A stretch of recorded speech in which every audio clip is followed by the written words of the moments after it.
Laker fans, how we doing? My name is Sammy Long here with Hoops Talk. Tonight we're getting into a little Lakers Nuggets Game 2 preview video. Game 1 did not go the way the Lakers wanted it to. It looked great the first quarter and a half, but they kind of fell apart and unraveled in that third, a little bit at the second end of the second there. Today I'm going to talk about what went wrong in that game, some possible adjustments on Jokic because the Rui guarding him did not work whatsoever in that game, like it did a little bit last year. And then I'm going to talk about how the backcourt has to be better. I mean, D'Lo and Austin Reeves have to play better than what they did. And if they don't, the Lakers are possibly looking at a sweep. So I'm going to get into that a little bit later. But to start off, talk about what went wrong. Again, they looked really good for the first quarter and a half. I mean, it was exciting watching the game. They were doing what got them there. Going inside, Anthony Davis getting a lot of touches. He had a huge night with 32. He matched Jokic actually in the point category. But, they were getting in the basket, getting in the foul line. There were a lot of ticky-tack calls going both ways in the game. They were calling a lot of hand check fouls, a lot of that. So there wasn't a lot of grabbing going on. But the Lakers were going inside, and they were having success.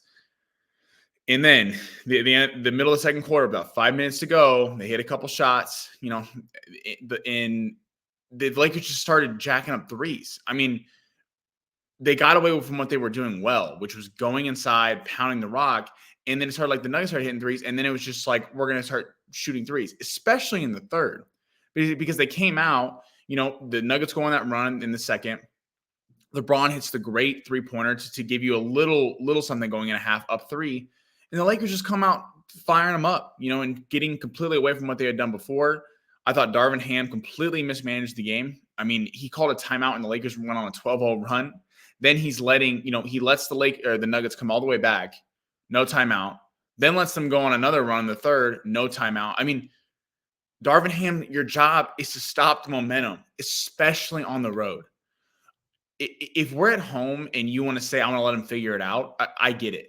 But when you have a plethora of timeouts and you can't take them with you and you're just watching the lead just get cut down until the Lakers aren't winning anymore. And it was it felt like at half that all the work that the Lakers had done the first quarter and a half meant nothing. Because it was the Lakers played a really good half of basketball, and then all in a span of 3 minutes, you give it all up.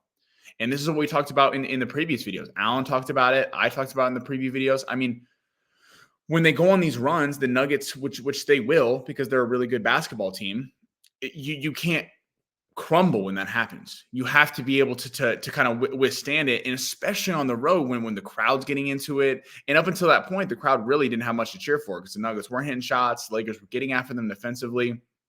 Darvin Ham, I don't understand why he won't break momentum and call timeouts. He just refuses to do it. I really wish a reporter would ask him. I don't know what his philosophy is by I guess holding him for the end of the game in case you need to advance the ball. But it's as long as you got one in your pocket, I don't know why you're not, you can't take them with you. It doesn't matter if you want to call timeouts at the end of the game when the Lakers are down, 13. I go back to Michael Malone. He's a character. I don't like Michael Malone, but he's a damn good coach. And you saw that when, the Nuggets went up 15 in the fourth and it looked like the game was done. The Lakers actually went on a 7-0 run in a span of 2 minutes. What happens immediately? Michael Malone timeout. And it kills the momentum. And then I believe Jokic hit a 3 or somebody, and it just kind of, the game was over at that point. He calls timeouts to stop momentum, and Darvin Ham just lets it go. And it's so frustrating to watch when you just feel like the Lakers getting early leads is really pointless because you know that they're not going to hold it because at some point they're going to make a run, and Darvin Ham won't call a timeout when, let's say when the Lakers are up 12, when it gets to 8, you call a timeout. Who knows what happens? And maybe you call another one when it gets to 4. You do anything to try to break the kind of spell because it's just happened time and time again. I mean, what happened last year happened the same in this game. Lakers look good. You get your hopes up, and the Nuggets go on that run, and they give it up, and they don't really have an answer, a punch back in that sense. I don't understand also what Darvin Ham did, not letting Gabe Vincent back in the game. I mean, he really was a big difference maker early on. I know he had 3 fouls. He didn't score, but he did seem to be giving Murray some problems. He's a really good defender. He's really fast.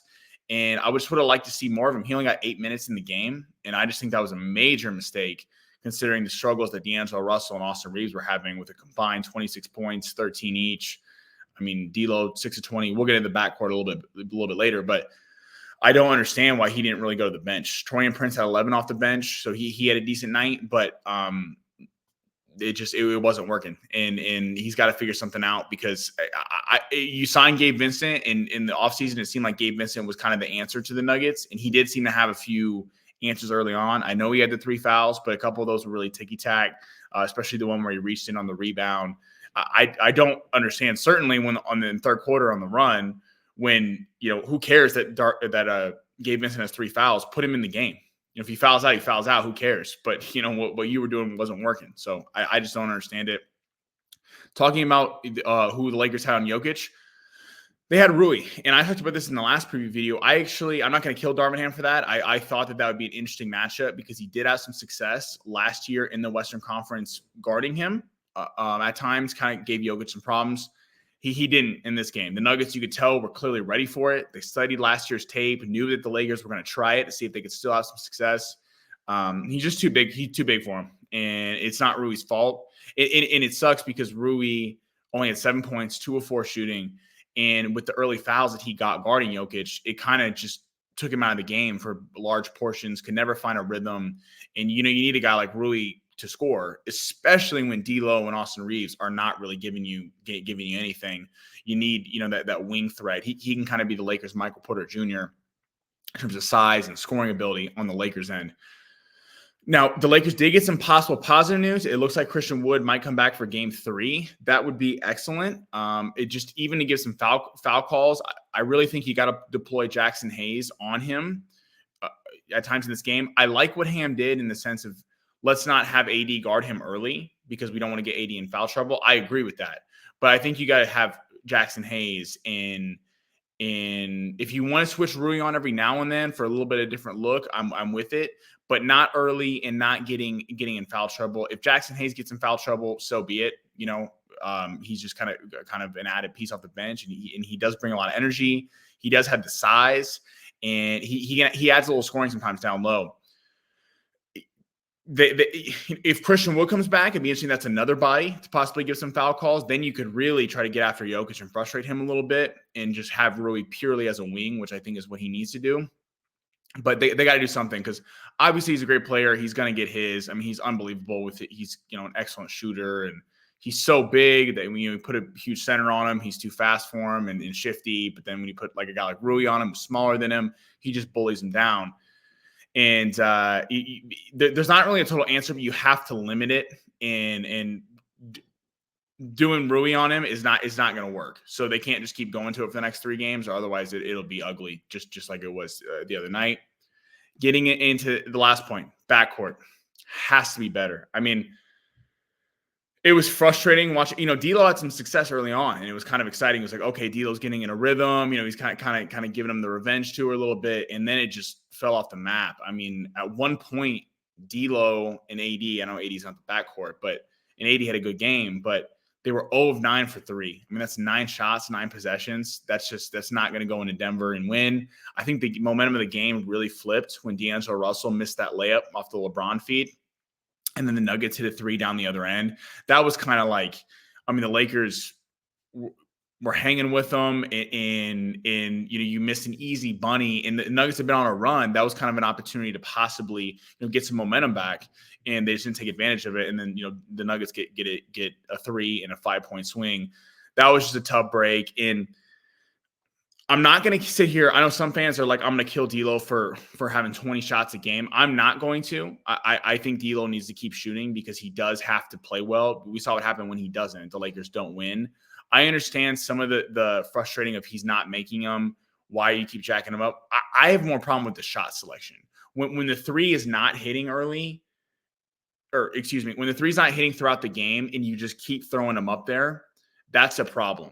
It's like go inside, get to the rack, try to make something happen for yourself and create, and then step back out. But just like, let's get in, because Jamal Murray hit a few 3s, and these guys, Peyton Watson hit a couple 3s. Let's go try to go blow for blow with them. And you got away with what was working the first half, which is going inside, taking it at Jokic, taking it at Aaron Gordon. You had Aaron Gordon get 2 foul calls early on, and the Lakers kind of just seem to forget about that. It's just frustrating.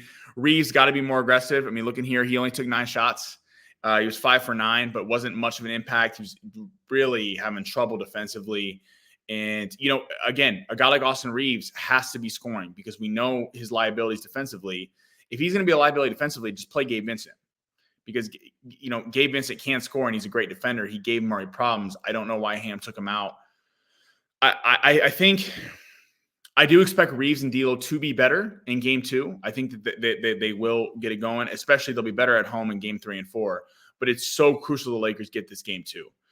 We all said you got to go 1-1 in Denver, and then it becomes a series. If you go lose 2, go down 0-2 in Denver, and then you're asking yourself to win game 3 and 4, you probably lose game 5.